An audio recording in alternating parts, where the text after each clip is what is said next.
శ్రీజని గెలిపించిన Kalyan. Release the warrior అంటూ big boss మరో టాస్క్ పెట్టాడు.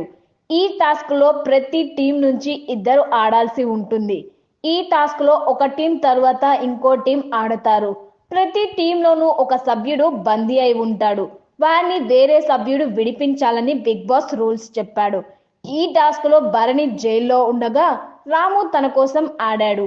వీళ్ళు 8 నిమిషాల్లో ఈ టాస్క్ పూర్తి చేశారు. మరోవైపు శ్రీజ జైల్లో నిల్చోగా ఆమె కోసం కళ్యాణ్ ఆడాడు. కేవలం 3 నిమిషాల్లోనే వీళ్ళు టాస్క్ పూర్తి చేయడంతో శ్రీజ టీం గెలిచింది. కళ్యాణ్ చాలా వేగంగా ఆడి ఈ టాస్క్ పూర్తి చేశాడు. మరో టాస్క్ లో భరణి టీం గెలుపు. ఆ వెంటనే రైట్ కలర్ రైట్ కనెక్షన్ అంటూ మూడో టాస్క్ పెట్టాడు బిగ్ బాస్. ఈ టాస్క్ లో భరణి తరపున ఎమాన్యుల్ బరిలోకి దిగాడు. నీ తరపున నేను ఆడతానని డీమాన్ అడిగాడు శ్రీజని. కానీ శ్రీజ మాత్రం కళ్యాణ్ వైపే ఇంట్రెస్ట్ చూపించింది. కానీ ఈ గేమ్ లో కళ్యాణ్ని ఓడించి ఇమ్ము గెలిచాడు. దీంతో భరణి టీం 2 టాస్కుల్లో గెలిచి లీడ్లోకి వచ్చేసింది.